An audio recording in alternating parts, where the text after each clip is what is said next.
So I watched Star Wars Episode 8, The Last Jedi today, and I did not enjoy it. I mean, it was a very pretty movie, but as a lifelong Star Wars fan, I found it very disappointing. This is going to be incredibly spoiler heavy, um, although there isn't all that much shocking that happens in the movie. It's well, I suppose that's probably a good place to start. Is there was a few fake outs that there was gonna be something spoiler worthy in the movie, and I think a little bit of it was a little tasteless. And I'm probably gonna jump to a bit that I've already spoiled for one person, um, and that is the late Carrie Fisher's Princess Leia. Now, spoiler alert for anyone who hasn't seen Episode 7, but in that movie, Han Solo died. And then, after the movie came out, and whilst Episode 8 was being filmed, Carrie Fisher died. So there was a lot of rumor and speculation that Carrie Fisher's. She's obviously not going to be a number 9 unless they do some CG stuff like they did last time in Rogue One. But I don't think they'll do that. So there's a lot of speculation about is Leia going to die in this movie. And there's a scene in the movie where, and it's very early on, where they completely fake out that Princess Leia is going to die. And this is very spoiler heavy. So if you don't want to hear any spoilers, just don't watch the video. But so a the, the entire movie is set in an 18-hour period where the Resistance fleet is fleeing from the First Order. The Resistance are low on fuel. They've got enough for one hyperspeed jump left, but for some reason, the First Order can miraculously track them through hyperspace, which is something they could already do in existing Star Wars canon, but as established in this new movie, that's something they can't do, and it's really surprising that they can. So anyway, so they know that they've got enough time for one more hyperspace jump, and if they make this hyperspace jump, and the Imperials, the First Order, are able to track them, then they're going to be out of fuel. They're just going to get wrecked by the ship. So what they decide to do is just kind of drive in a straight line away from the fleet with faster, just non-hyperspace travel, just standard travel. They'll go faster than Star Destroyers. And it's literally just them going in a straight line for 18 hours. Obviously, it's not an 18-hour movie. But in this period, the Imperial fleet is just following the Rebel fleet, and they're just firing their lasers at maximum range. They know it's going to have a minimal effect on their shields, but some of the strikes do land, and before they get to that range, they land a couple of good strikes, and all of the command crew, all of the admirals of the Resistance are sucked out into space and die. And this includes Princess Leia, or General Leia Organa Solo, if you prefer. And when it happened, there was a couple of gasps I heard in the cinema. I wasn't one of them. I was more appalled that they can't really be killing Princess Leia in such a cold-blooded manner early on, just so the audience, wow, the stakes are really high here. I was kind of a little disgusted and appalled when it happened. And I made the cardinal rule: don't talk in the movies. I was sitting with a friend. I leaned over and talked to him. I went, what? I was just confused and angry when that happened, and as opposed to shocked. Oh my god, they've killed Leia. And then there's a little bit of suspenseful music, and the music is great in Star Wars. It always is. all of a sudden she opens her eyes after drifting in space for a few seconds, and like just puts her hand out and levitates all the way back to the ship and puts her hand to the window, and they open the doors and let her back in. And then she spends the rest of the movie, most of the rest of the movie, on life support. I really didn't like that. Like it was a fake out that, oh, this is how they're going to kill Carrie Fisher off because she's dead in real life and can't come back for the sequel. And then they didn't. And then again, I've said spoiler alert, I'm not going to say it again. She lives throughout the entire movie. And so it's like, okay, that was a really weird scene to have in the movie. Like when they could just have a blast take her out. She doesn't need to go into space. Stay there for a few seconds and then open her eyes and then Jedi levitate her way back. Apropos of nothing. She just does it. And that was just a really sort of bad start to the movie. It wasn't even the start of the movie. First, there was some serious bullshit at the start of the movie. So I've already explained Rebel fleet chasing the Imperial fleet. Before it gets to that point, Poe Dameron, the X-Wing pilot from The Force Awakens, that was meant to die in The Force Awakens, but they liked the actor so much they kept him around implausibly. He takes a single X-Wing up. The rest of the planet is mostly evacuated. There's like one last transport to get off this planet that they're trying to get away from, very similar to the Battle of Hoth. Except instead of the first transport being away, it's the last transport. And so Poe Dameron and BB-8 in their X-Wing go up, and this new dreadnought comes out. It's like bigger than a Star Destroyer because they want to really diminish how good Star Destroyers are for some reason. I don't know why they go, oh wait, now we've got a bigger thing, you know, like they did with the, like we've got a bigger Death Star, it destroys multiple planets without even having to move, you know, like they're just like, oh, it's bigger and better now, like for no reason. Star Destroyers are amazing.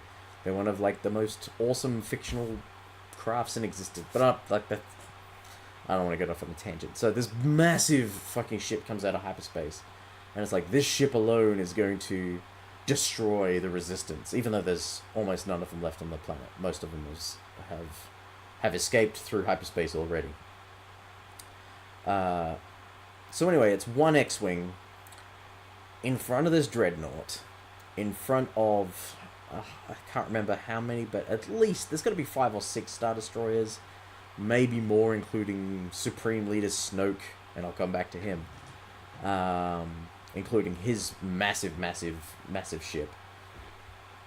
And for some reason, they haven't deployed their TIE fighters yet. Of which each ship would have just ridiculous amounts of TIE fighters at the disposal. So there's this one X-Wing, and he's in a stare down. He's just, like, not even flying forward, he's just stationary in space in front of a dreadnought, like right in like the obvious firing zone of this dreadnought. And they do a prank phone call gag where Poe Dameron hails the ship and says, "Can I please speak to the general?" You know, and then they put it through the general, and the general does, "I will crush you. This is the last you'll ever see of the Resistance." Blah blah blah. And I thought that was a pretty good performance from him, but it was very much undercut by the fact that Poe Dameron was then just like, "Oh no, can you put me through, please? I don't mind holding." And it's like, "No, you're speaking with him." It's like, no, like seriously, if he's not available, I'll wait. You know, like he just like the joke just keeps going on, and the general's like, "Can he not hear me?" Like it seemed like something out of the Orville.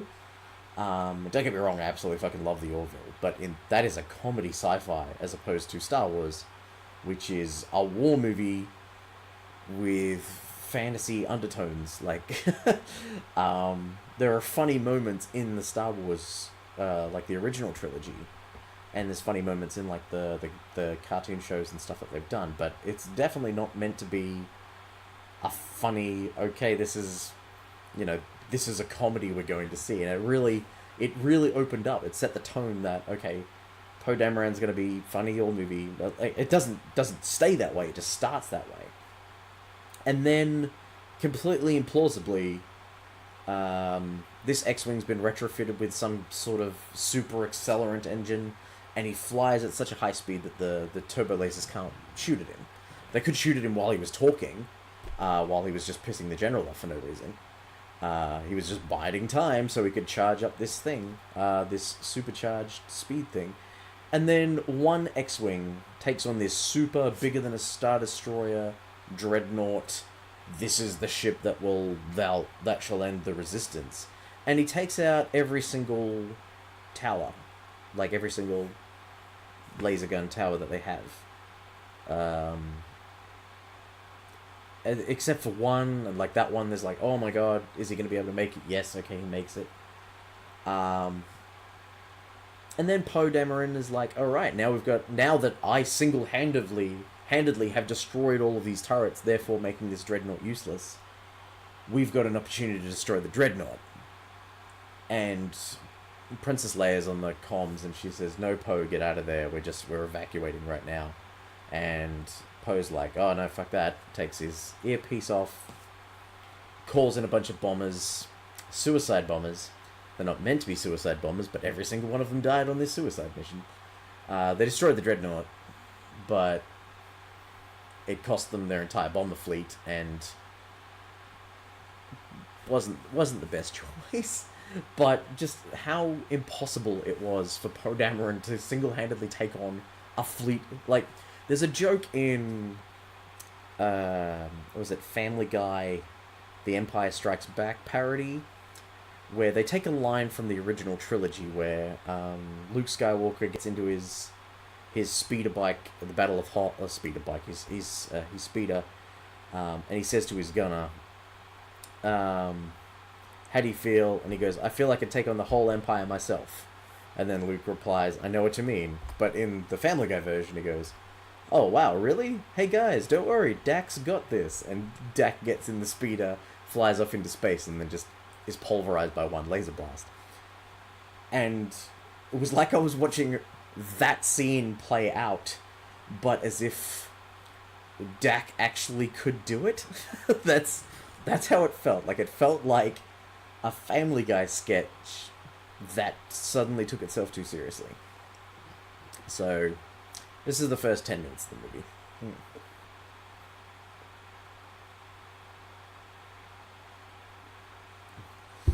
Now, the movie takes place directly after the previous one, obviously with Rey going to Luke Skywalker's little hut, village, island thing that he's got going on there, and handing him the lightsaber.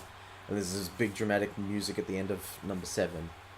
It opens again with that, with her handing him the lightsaber, and then he looks at it, throws it away, and then ignores her. And then we've got like this back and forth scene.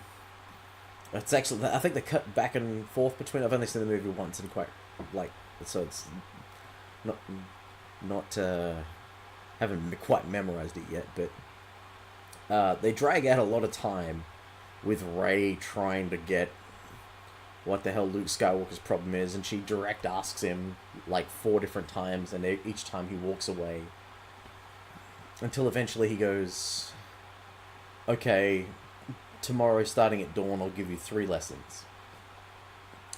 And the first lesson is that the Force is not what everybody thinks it is. It's not about moving rocks.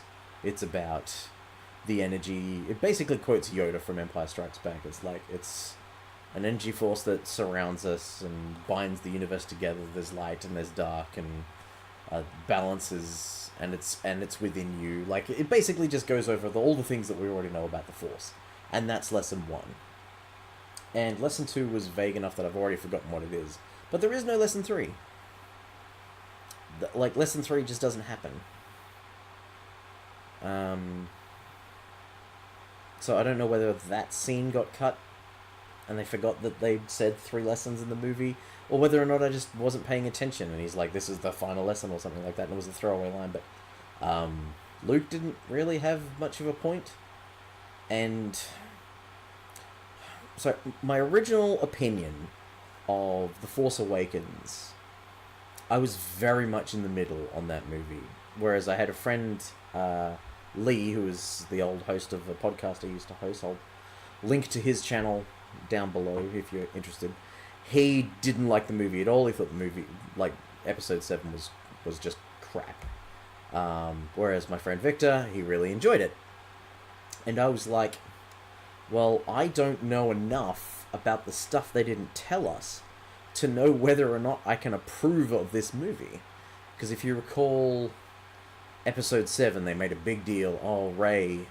Oh, she has this vision of, oh, my parents come back. And then, I hear Obi-Wan's voice, and when I touch the lightsaber, and Luke putting his hand on top of R2-D2 in a really dramatic midnight thing. You're like, oh, okay, so what are all these secrets? What are all these mysteries and stuff like that?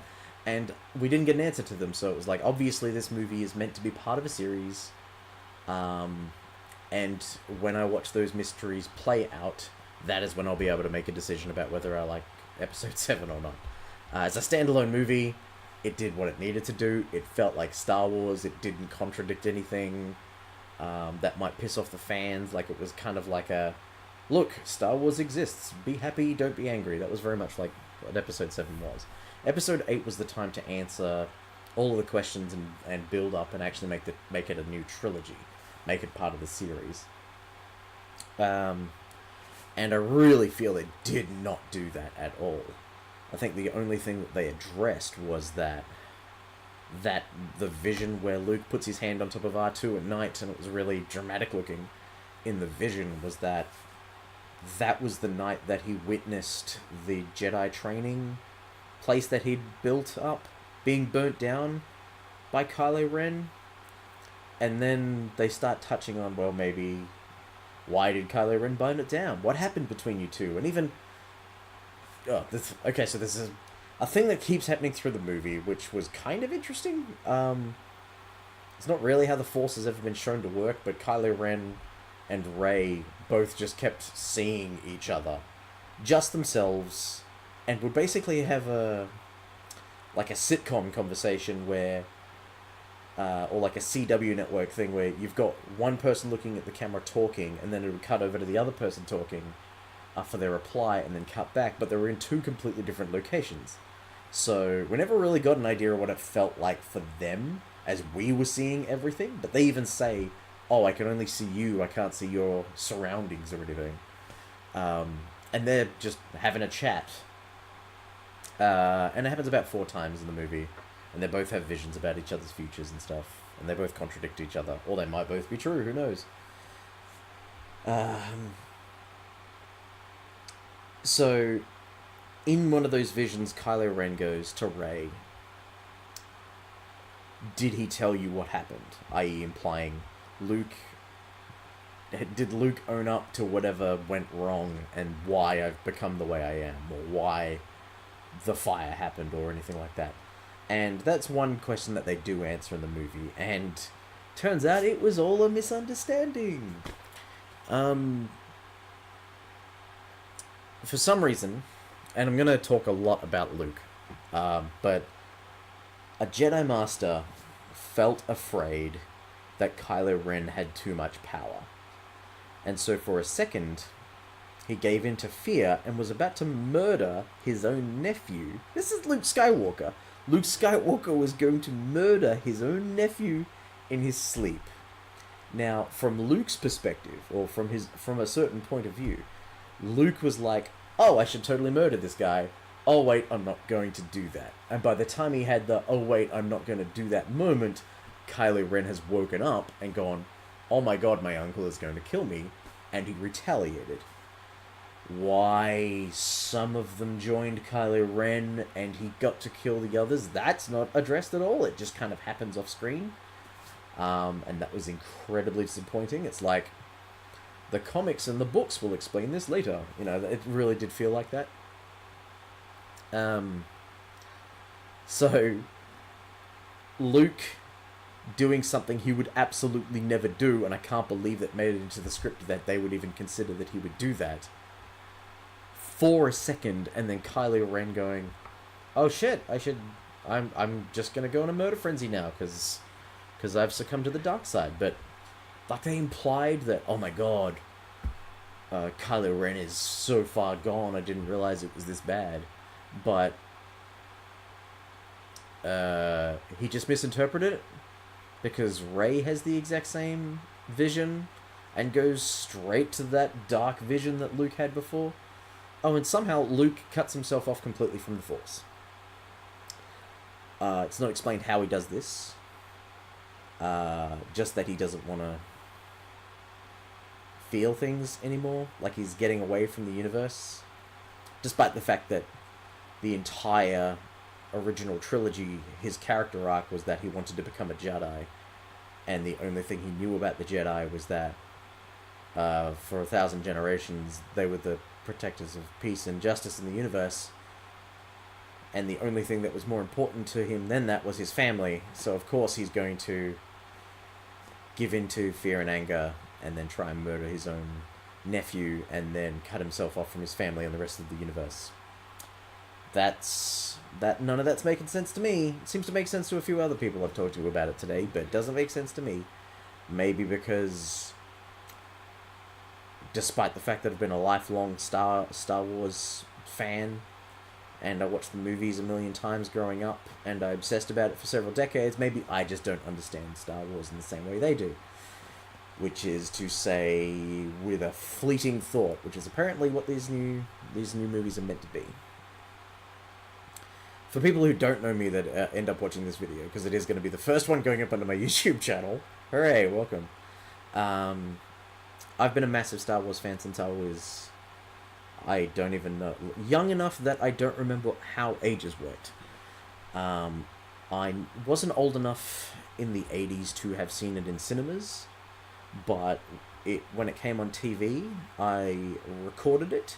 When I was old enough to have pocket money, I bought it on VHS, and then when the special editions came out, I bought them on VHS, and when the DVDs came out, I bought them on DVD. I've got them on Blu-ray, I've got the different versions on Blu-ray, I've got 25 or something role-playing source books, I've got collectible cards, I've got novelizations, I've got lots of Star Wars stuff, just because I was completely obsessed with it.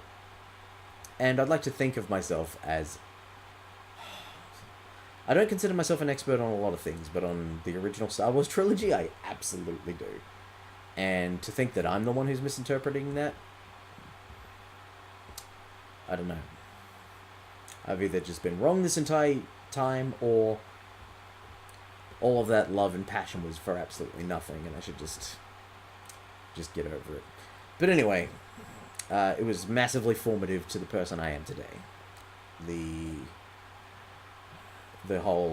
difference between anger and fear and separating it to be peace and tranquility and all that sort of stuff, like, just I bought into all of it. And to think that I've interpreted it wrong, but the people in Hollywood have got it right, that seems I don't see how I can be possibly incorrect about that, but who knows, maybe I am. So anyway, going back to my earlier statement about the episode 8, where the Resistance fleet are fleeing away. Am I even doing that the right way? My image is backwards on here, I'm still getting used to it. The Resistance fleet is running away from the First Order fleet. They're just literally going in a straight line.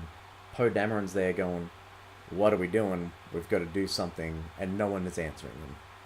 So he gets Finn and a character by the name of Rose?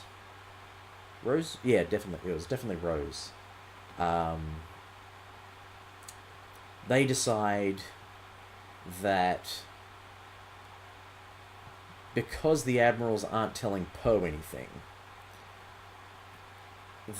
they figure out that if they can get a computer hacker to hack the Imperial fleet, they will be able to turn off their ability to track them through hyperspace, and then the Rebel fleet can leave. Now,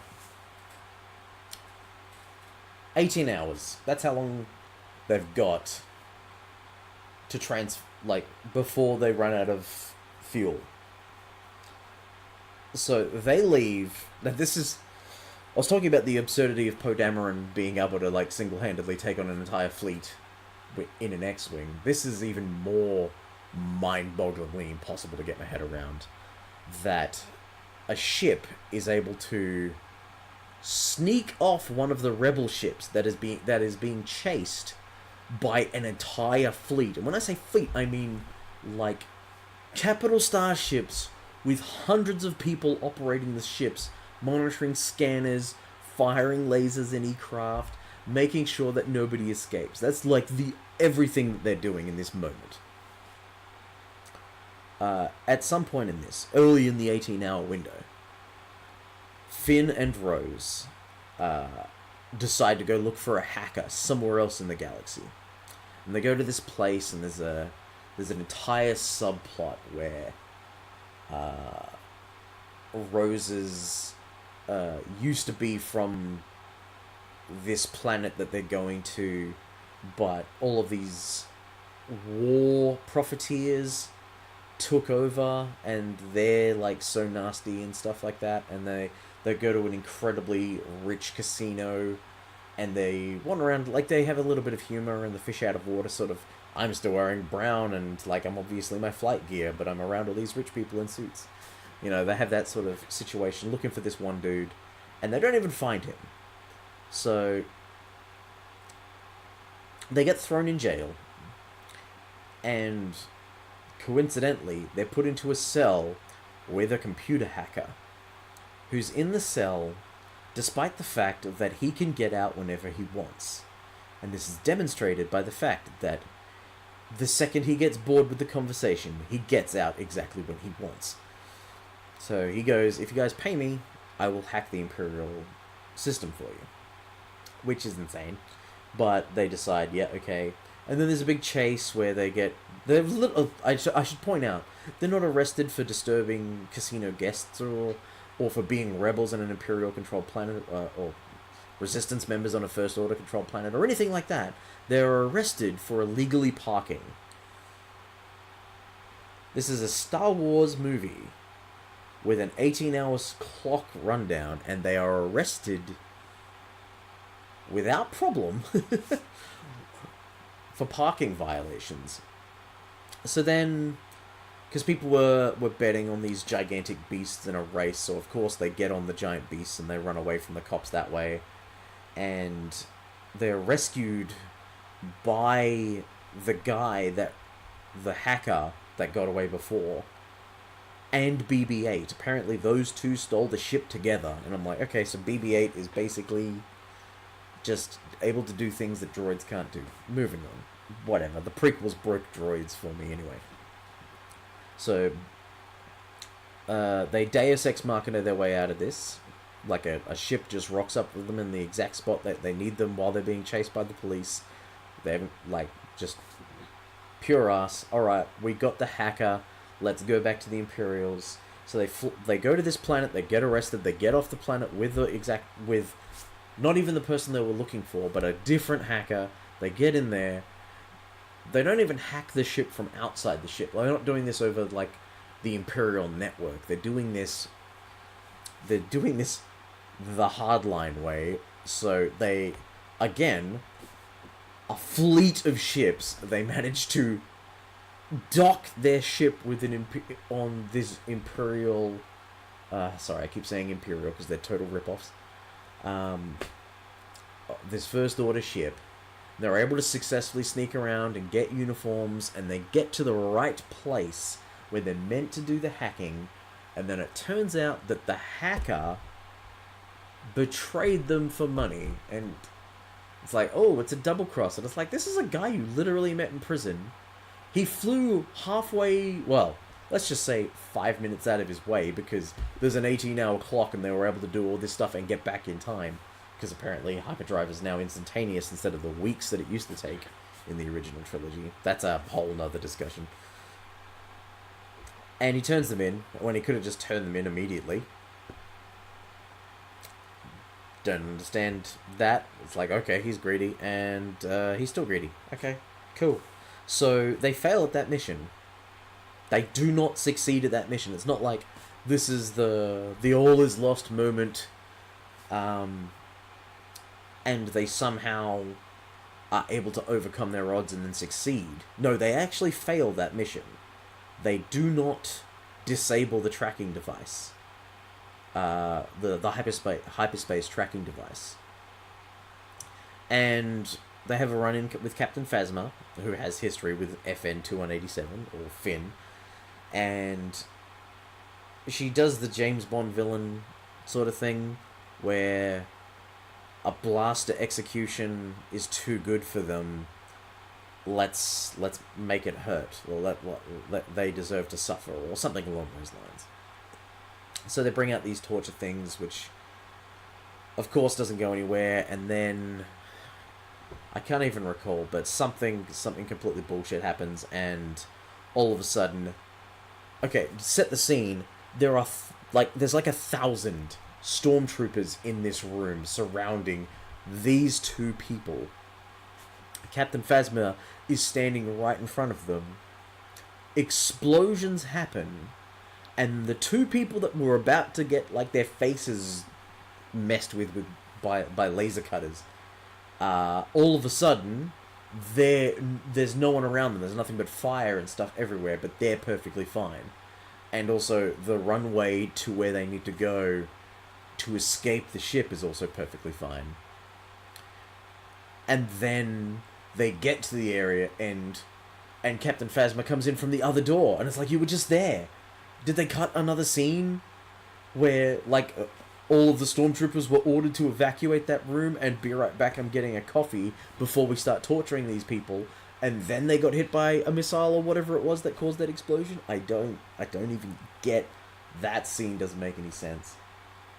So they're able to get from that ship out. Meanwhile, they're doing Rey having a vision similar to Luke Skywalker, where she's like, oh wait, I felt the good in Kylo Ren, I'm gonna go turn him back. And Luke's like, you're an idiot, this is not gonna work out the way you think. So she goes off, and they confront Snoke. And this is the bit where I get to rant about Snoke for a little bit.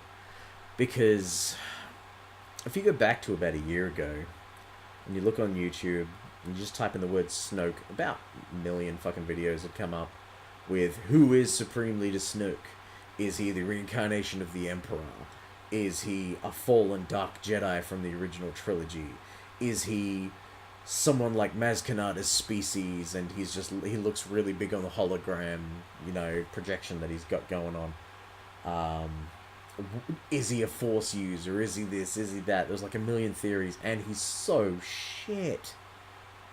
Disappointingly so. Like in episode 7, built him up to be this mysterious figure that might have untold powers similar to the Emperor, and it turns out he is a Dark Jedi of some kind.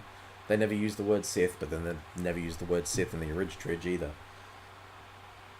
So, he's able to use telekinesis through holograms the same way Darth Vader was, but instead of just going, oh my god, I'm choking, he's like face planting them into the ground and then dragging them or levitating people across the room and stuff. So, Rey goes to Kylo Ren, who's on this ship that is chasing the Resistance. Very strange situation, this 18 hours of just being in space, where there's no... Like, it was an empty spot in space, they said earlier in the movie, and I'll come back to that. There's an empty spot in space that they went to as kind of a rendezvous point, and that's why it was so surprising that the Empire could follow them. But all of them, both Finn and Rose and Rey, managed to go there, and they go to the Imperial ship, and they don't get shot down when they come out of hyperspace. They're just... Anyway, so... Rey does the whole thing from Return of the Jedi, where she gets cuffed by Kylo Ren, and I will take you to my master now. He will be your master. He will show you the ways of the Force. And in that, Snoke brags for a little bit, and while sitting in his throne, and he's just regular person sized, maybe a little bit taller than a regular human, not at all imposing like the hologram made him look to be, not small like Yoda, which would have been a nice twist or something like that. It's just a dude, and he's like, oh yes, I'm horribly scarred, but we're not going to get into why, because I've got things to do, like die. Uh, so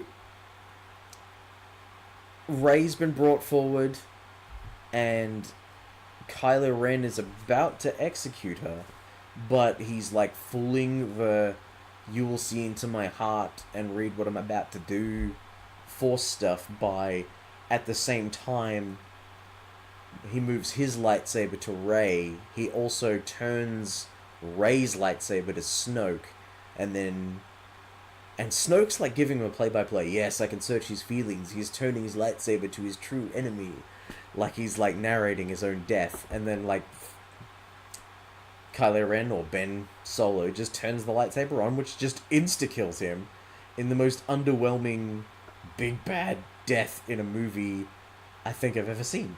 It literally just cut in half. No fanfare, no throw down a pit, nothing like that. Just he's now cut in half. And then there's a fight scene with these guys wearing red.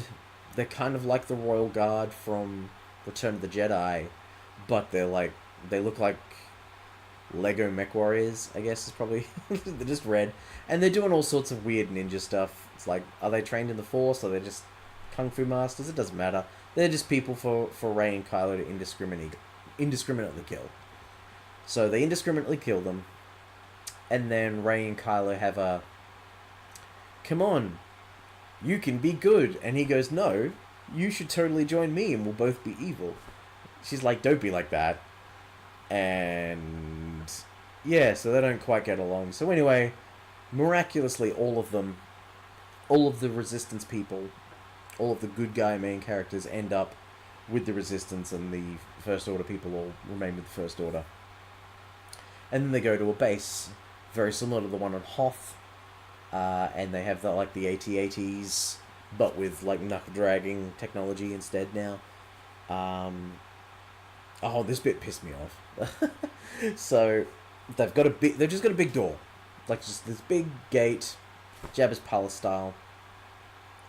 And one of the things that is said very early on is that there's... Oh wait, I skipped a bit. I'll come back to this. So the fleet that had nowhere to go actually had somewhere to go. There was a secret planet that nobody knew about that had a rebel base on it.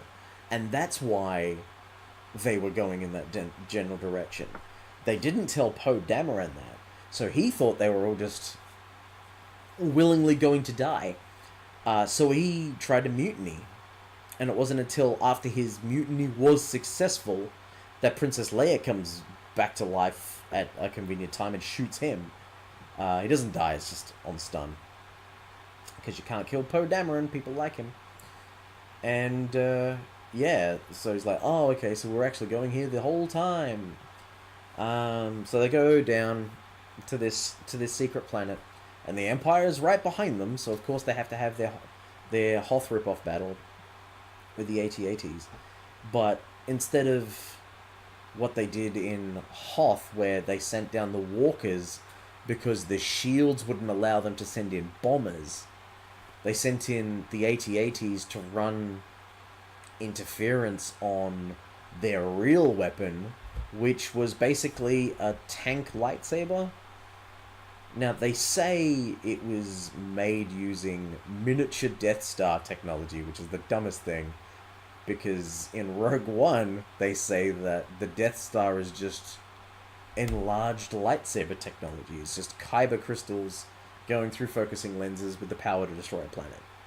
So they say this, and then they show you the weapon, and it doesn't look anything like a lightsaber. It doesn't look anything like the Death Star. It's just kind of like a blender with its lid off that fires like the little yellow bits, and they're trying to get it into position so that they can use this battering ram to knock down the big metal door.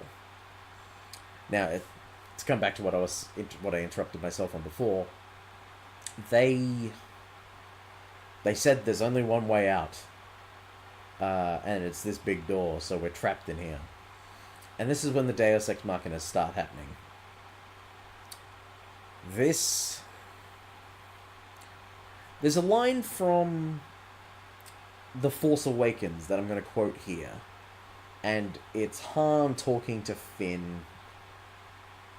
And Finn just goes, I know, we'll use the Force. And Han turns back to him with this incredulous tone and just goes, that's not how the Force works. Pretty sure that's how you would describe the next scene. All of a sudden, in this place that no one knew the existence of, Luke Skywalker just walks in from the back room. It's like, so after Rey left to come here and went to Snoke's ship, did Luke go to the planet he couldn't possibly know exists because he's been cut off from the universe? No, it's even dumber than that. So Luke goes out. He puts his hand on his sister's shoulder, and going, the resistance isn't over. We've just ignited a spark of hope across the galaxy, which is complete bullshit because they've been in the middle of nowhere, getting shot at for 18 hours. There's no one that could have possibly inspired in that time. And they're also sending off their distress beacon going, please help us. All of our Outer Rim allies, now is the time to strike, and no one shows up. So they didn't ignite shit. But I digress. Luke Skywalker is miraculously there, and Luke Skywalker walks out in very much a Dak chase taking on the whole Empire sort of moment. And he just kind of stands there. Like, the door has been blown open by the lightsaber Death Star, not really battering ram. That has already fired, and he walks out through the giant hole, and with his lightsaber lit so everyone can see who it is. And Kylo Ren is on the planet for some reason, as is the General Hux. And he goes, I want every single one of our walkers to focus on targeting that man. And they just blow the absolute living crap out of Luke Skywalker. Again, I'm not done. Let me finish. So, just about 30, I think, give or take, 80s, but with knuckle-dragging technology, are now shooting the shit out of this bit of dust, and there's, like, salt marsh going everywhere. And all of a sudden, like, they're like, okay, ceasefire. And then Luke Skywalker walks out, and they're like, what the fuck? So Kylo Ren goes down there with his lightsaber. He's like, oh, okay, I'm going to go have a talk with him. And they have a little bit of a back and forth, and then it's revealed that Luke is in fact not there at all. He's still back on his island that he cut himself off from the rest of the universe on. Just kind of levitating in midair, doing this kind of focus myself and project myself sort of thing. And I'm like, that is not how the Force works. Han Solo was right, but in the wrong context. He should have said it now.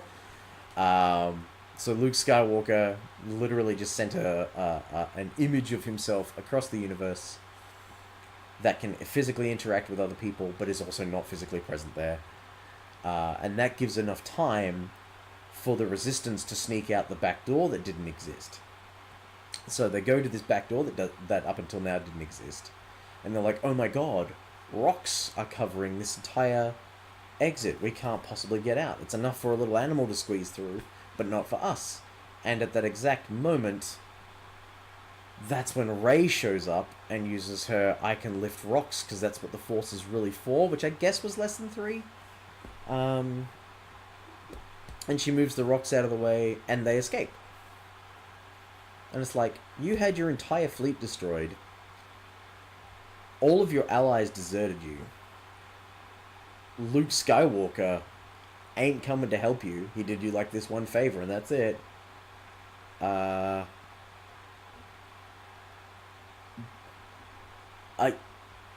don't... And then it just kind of ends with, like, the entire Resistance fitting on the Falcon, as far as I can tell. And that's none of it made any sense to me. None of it seemed to capture any of the magic that Star Wars brought to the world back in the 70s and 80s. And this this is so juvenile. There's a line in Dogma that I think of when it comes up, like when it does the Star Wars comes up, written and directed by Rian Johnson. And whenever I hear that name, I always think of a line from Dogma, which was Chris Rock's character, who's dead, has come down to Earth to talk to Bethany, who's like a chosen one sort of character in this. And it's like the dead watch the living with their spare time. And it's like, oh yeah, there's not a thing I don't know about you. And she's like, oh yeah, I don't believe that's true. And Chris Rock replies with this line. He goes, get this, when you were 6 years old, 7 years old, I can't remember the number, but like when you were young, you let a boy from school piss in your hair. And it's like, and that boy's name was Rian Johnson. And that's that's all I'm going to be able to think about whenever I see his writing and directing credits. That little moment at the end was probably the high point of the movie for me. Leia being blown out into space, seeming dead, faking the audience out, and then she levitates over using the Force. Complete bullshit. Luke projecting himself. Complete bullshit. The connection between Rey and Kylo, completely unexplained. Oh, I forgot to mention this.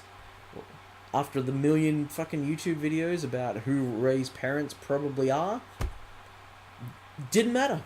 They're literally just junkers that sold her into slavery. Whether that's a lie or not, I don't know. But this movie was very clear. Don't worry about it. All that hype that we built up from the last movie, the stuff that you were excited to learn about, not important. You're a fool for even considering it. That was what I got from this movie. Anyway, I'm going to go watch the original trilogy. Or at least the first one. It's not the great opening to my YouTube channel I was hoping it would be. But thank you. Good evening, ladies and gentlemen.